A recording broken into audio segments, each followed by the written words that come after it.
La Navidad en Noj Petén. En Flores Petén, llamada en tiempos de los Itzags Noj Petén, aún no se tenía noción del espíritu navideño o se tenía en forma discreta y sencilla en los tiempos de mi niñez, por lo que su celebración era un suceso común y corriente, ni siquiera tenía visos de festividad. Poco a poco fueron introduciéndose aspectos más concretos y de sutil espiritualidad y celebración conjunta.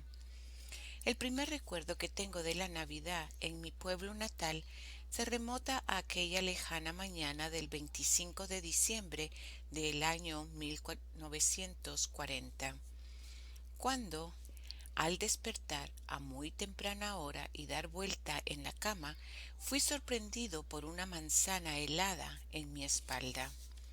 No recuerdo haber visto una manzana anteriormente, menos una manzana roja importada.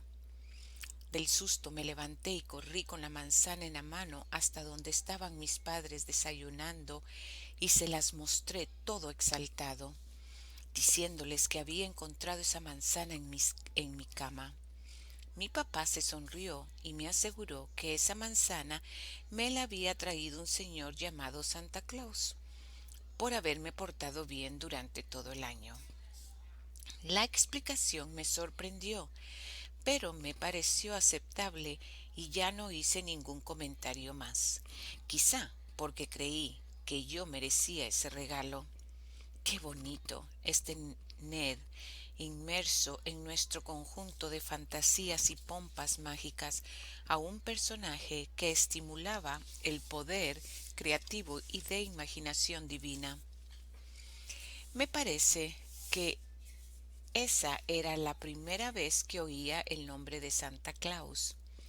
En Flores no teníamos la costumbre de intercambiar regalos ni de colgar medias para que Santa Claus nos dejara regalos, pero a raíz de esa manzana fue el inicio para que el buen Santa Claus se recordara de nosotros cada año. No porque él tuviera buena memoria, sino que ahora mis hermanos y yo sabíamos que el buen Santa traía regalos y nosotros nos encargábamos de recordárselo. La Navidad para mí principiaba desde el 7 de diciembre, víspera del día de la Virgen de Concepción, fecha de mi cumpleaños, hasta el día 6 de enero, día de los Reyes Magos. Mi madre me contaba que yo nací un día domingo, justamente a las 6 de la tarde, hora en que estaban repicando las campanas para la procesión de la Virgen de Concepción. Por suerte no me pusieron por nombre Concepción, porque quizá me hubieran dicho Concho, o lo que hubiera sido peor, que mi padre me hubiera puesto el nombre del santo de ese día, como se lo sugirió don Julián a Pinelo. Pero mi papá, por suerte para mí, hizo caso omiso de la recomendación de don Julián. Si no, yo me hubiera llamado Ambrosio o quizá Raúl Ambrosio. Pero esto no es todo. El encargado del registro, don J. M. Franco Archilapé, anotó mi nombre sin el apellido materno, a pesar que los testigos fueron don Rafael Cano M., originario de Flores, y don Emilio Suárez Palma, originario de Tenosique, México. Ese pequeño error me daba muchos problemas, por lo que me vi obligado a acudir a mi primo, el licenciado Rafael Cano Alvarado, para que corrigiera legalmente esta anomalía. El día de las mesitas. El día 7 de diciembre en aquellos años se celebraba pomposamente el Día de las Mesitas, por lo que muchas señoras peteneras de respetable alcurnia, como Adelina A. de Méndez, Francisca Cetina de Valdizón, Mercedes Garma de Penados, Julianita de Cetina, Paulina de Morales, Cleofas Navarrete de Alvarado,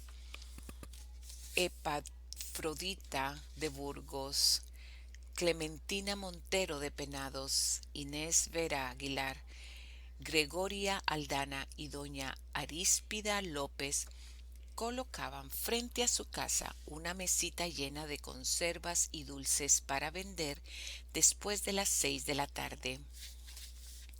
Las mesitas por lo general estaban iluminadas con un candil, una linterna, quinqué o con velas y estaban repletas de platillos típicos del lugar, como dulces, conservas, galletas, nance curtido, siricote o colteé, en dulce, bocadillos de leche, de naranja y de coco, buñuelos, maja blanca, conserva de ayote, dulce de whisky, galletas de almidón, zapotillos, suspiros, biscotela en dulce, arepa, semilla de ayote en turrón, merengues y muchos otros, de esos que hacen la felicidad de niños y adultos, estimulando el paladar con las mieles, conservas y dulces de manufactura típica del lugar, producto de expertas manos de las amas de casa lugareñas. En esa fecha yo recibía algunas cuelgas, como ramos de flores, merengues envueltos en papel de China y lo que para mí era mejor, dinero en efectivo de parte de algunos tíos. Ese día la bolsa del lado derecho de mi pantalón sonaba con muchas fichas. Mi mamá acostumbraba a decirme que su papá le decía: sí señor y no señor son dos señores, y el que tengo en el bolsillo suman tres. No cabe duda que ese día yo tenía al tercer señor en mi bolsa. Mis amigos lo sabían y se me pegaban atrás para que yo los invitara al festín de las golosinas que habían en las mesitas, porque esa fecha era tan especial para mí como para todos los niños de mi época. Yo era un niño con dinero en la bolsa porque coincidía con la fecha de mi cumpleaños, y desde entonces aprendí que cuando la bolsa suena, la cosa se pone buena. Pasadas las mesitas, muchas familias principiaban a preparar todo el material que necesitarían para armar su nacimiento. En primer lugar, cerraban las puertas de su sala para que nadie viera lo que estaban construyendo. Después, trasladaban a la sala las macetas del jardín y las iban colocando de acuerdo al diseño que tenían mentalmente de lo que sería su nacimiento. Desde la colocación de la pintoresca distribución de casitas de cartón caprichosamente coloreadas y pastores que eran muñequitos de alambre forrados de trapos a manera de trajes.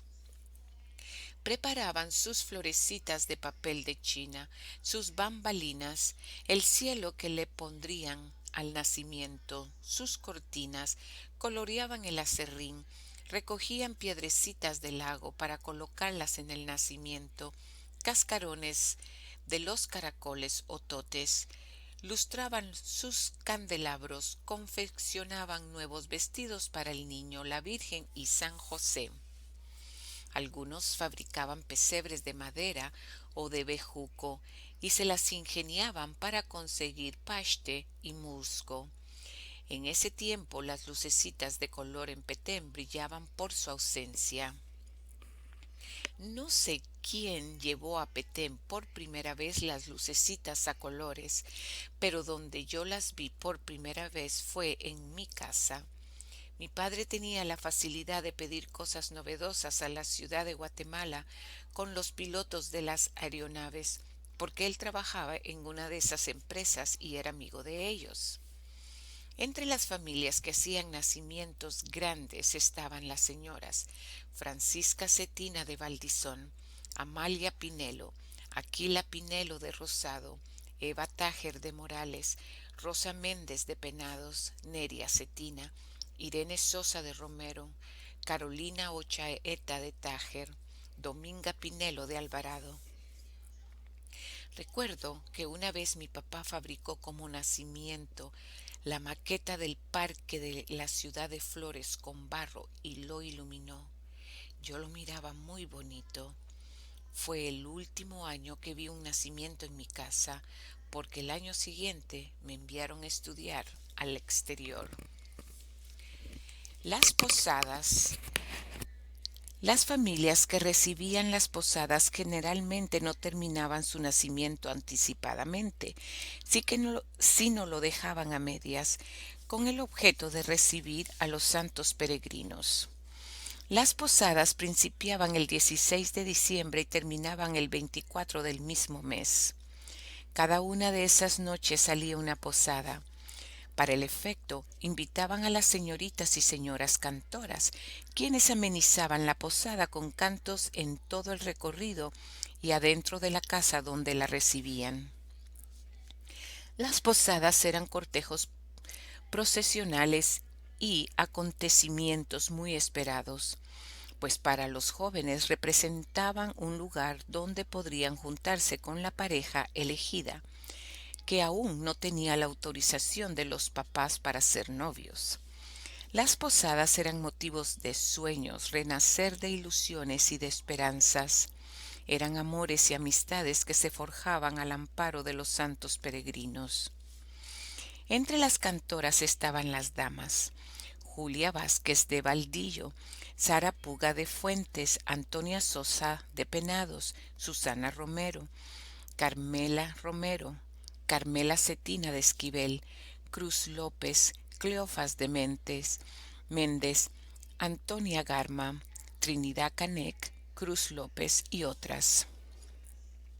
Se alquilaban lámparas de gasolina para ir iluminando el recorrido del peregrinar. Por lo general se contrataba la marimba de don Eusebio Góngora, que interpretaba conjuntamente con sus hijos Ascensión, Raúl y Ninfa la música que acompañaba a los santos peregrinos en su recorrido, y además se contrataban a 2 cargadores, a razón de 5 o 10 centavos, para que cargaran la marimba en todo el recorrido de ida y vuelta. En ese tiempo los cargadores peleaban el puesto. Sin embargo, ahora nadie quiere cargar la marimba, a pesar que les ofrecen 10 y hasta 20 quetzales. Otras veces, para la melodía, usaban instrumentos de cuerda como guitarras, violines, mandolinas y el bajo para acompañar a las cantoras, y en ciertos casos muy especiales, algún vecino cuelludo lograba que la banda oficial acompañara a la posada, pues la música era un factor importante de magnitud y alegría religiosa. Además de invadir de notas musicales el ambiente isleño, llegaba también a darle un toque artístico al conjunto de la posada en su peregrinaje o recorrido hasta su siguiente aposento. Al salir la posada de una casa para llevarla a otra, las cantantes entonaban el canto apropiado, que era: a Belén se va María con José en busca de posada, etcétera, etcétera. Al llegar los santos peregrinos a la casa donde pedirían posada, las puertas permanecían cerradas, para que de esa manera principiara el diálogo de las cantantes en la calle con las cantantes de la casa. El diálogo lo iniciaban las cantantes de afuera pidiendo posada de la siguiente forma: ábreme las puertas. La respuesta era: no puedo, señores, etcétera, etcétera. Mientras este acto se llevaba a cabo, habían unos patojos mañosos que llevaban unos espejitos redondos que compraban en las tiendas. Estos espejitos se los colocaban sobre el zapato, y mientras las señoritas estaban atentas al canto y mirando hacia el frente, estos muchachos traviesos trataban de verle las piernas y los calzones. Después que los santos peregrinos ingresaban y eran recibidos por los dueños de la casa, principiaba el rezo de la novena, que usualmente le correspondía a una señora ya entrada en años. Inmediatamente después principiaba la repartidera de chie curtido, siricotes, galletitas de almidón, refrescos con horchata y aguas gaseosas. Recuerdo que cuando repartían chíes curtidos, nances, la repartidera llevaba un envase de regular tamaño lleno de chíes, pero solamente una cucharadita, que era la que utilizaba como medida para repartir el chíe para todos los muchachitos y posiblemente alguna que otra enfermedad. Generalmente las personas se introducían la cucharita en la boca. Había algunas personas que eran las menos, que les daba asco y preferían que se les diera el dulce en la mano, a pesar de que se iban a enmelar toda la mano, pero por tener asco y ser previsoras preferían enmelarse que comer de la misma cucharadita que todos los demás. Los isleños éramos bastante sanos y fueron muy raros los casos de enfermedades contagiosas, que posiblemente no fueron contaminados en esos lugares. Casi siempre, después de haber repartido el dulce y haber tomado algún refresco, principiaba el baile con la marimba. Esto era lo más alegre de la posada para los jóvenes enamorados. La última posada se celebraba el día 24 de diciembre y esa noche era cuando las familias que habían hecho un nacimiento abrían sus puertas para que los vecinos del lugar fueran a apreciar y comentar sobre el mismo. Algunos los criticaban mal y otros los adulaban. Se podían escuchar comentarios como lo mismo del año pasado hizo doña fulana. Ahora sí que estuvo chiquito el de doña Sutana, ¿verdad tú? ¿Cómo no le ponen más luces, verdad? Al de doña Mengana le pusieron baranda y ya no se podía ver bien. ¡Qué bruta tú! ¿Por qué haría eso?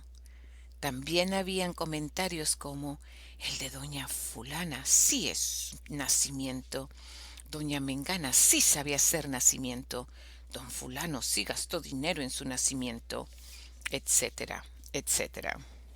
La llegada del niño Dios. Después de haber concluido las posadas, principiaba lo que solíamos llamar la llegada de niños. Esto ocurría porque algún amigo o algún enamorado de una de las hijas del dueño de la casa se llevaba o se robaba al niño Dios, con la intención de devolverlo con cantos entonados por un grupo de señoritas, quienes marchaban con sus brazos entrecruzados con sus compañeras. Entonaban en todo el trayecto villancicos navideños peteneros. La señorita del centro llevaba al niño que iban a devolver, con el acompañamiento de una marimba típica tradicional mestiza, cohetes y bombas. El pequeño coro marchaba entonando con mucha fe y alegría el villancico. Ala rorro niño, ala rorro rom, duérmete bien mío, duérmete mi amor. Dormidito estaba, yo lo recordé, que vino cansado de Jerusalén. Estos robos y llevadas de niños eran tan comunes. Hubo veces que en el mismo día se llevaban a cabo hasta 2 llevadas de niño y se encontraban los dos grupos en las calles de la vuelta de la isla. A veces uno iba con marimba y el otro con la banda de música del gobierno. La llevada del niño Dios que yo más recuerdo fue cuando se robaron al niño de mi casa. Mi madre estaba asustada porque se suponía que los que se habían llevado al niño tenían que regresarlo antes del 31 de diciembre, pero no se tenían noticias de quién se lo había llevado. Mi mamá le decía a mi padre, el niño ya no lo van a traer, Manuel. Vas a ver tú que ese recondenado de una vez se lo robó. Tené paciencia, le decía mi papá. que ya va a aparecer un día de estos. Pero es que nadie lleva niños después del 31, le respondí a mi mamá. Ese era comentario cotidiano en mi casa, hasta que un día por la mañana pasó por la casa don Alejandro Salomón Aucar y me dijo que le dijera a mi mamá que esa tarde le llevaría al niño. Mi mamá se puso en apuros arreglando la casa, colocando sillas, sacando los nances curtidos de los pomos, los dulces, galletas y demás golosinas para los que llegarían a hacer la bulla. Don Alejandro era libanés y fue quien le vendió la casa a mi padre, que era donde nosotros vivíamos. Era un hombre muy trabajador que logró acumular cierta fortuna. Recuerdo que para llevar el niño contrató una marimba, consiguió un bonito grupo de cantoras e invitó a todos sus amigos. Desde el momento que la llevada del niño salió de la casa de don Alejandro, tiraban pacas de ziquitracas y don Alejandro tiraba hacia arriba fichas de 1, 2 y 5 centavos, así como dulces de su almacén, para alegría de los niños al recoger las golosinas y fichas en la calle. Cuando el niño Dios arribó a la casa de mis padres, estaban esperando a don Alejandro y su señora. El baile estuvo muy alegre y mi mamá gozaba de contenta de saber que su niño Dios ya estaba de vuelta en nuestra casa. Algunas autoridades católicas españolas que llegaron a Flores como jerarcas de la Iglesia quisieron eliminar estas costumbres nuestras, pero por suerte la mayoría hicimos caso omiso de sus amonestaciones y hemos continuado con esta costumbre tan bonita que por años ha estado tan arraigada en todos nosotros los florenses. Hoy la Navidad es festividad universal de amor, paz, armonía y tranquilidad que la humanidad vive y proyecta. Todos esos valores morales que incentivan la igualdad entre los hombres y prolifera el amor en todos los ámbitos, que va de padres a hijos, a la esposa amada o a la novia o novio, que en unión de corazones se estrechan en un abrazo de sueños y promesas, amor a parientes y amigos y perdón a los enemigos. La Navidad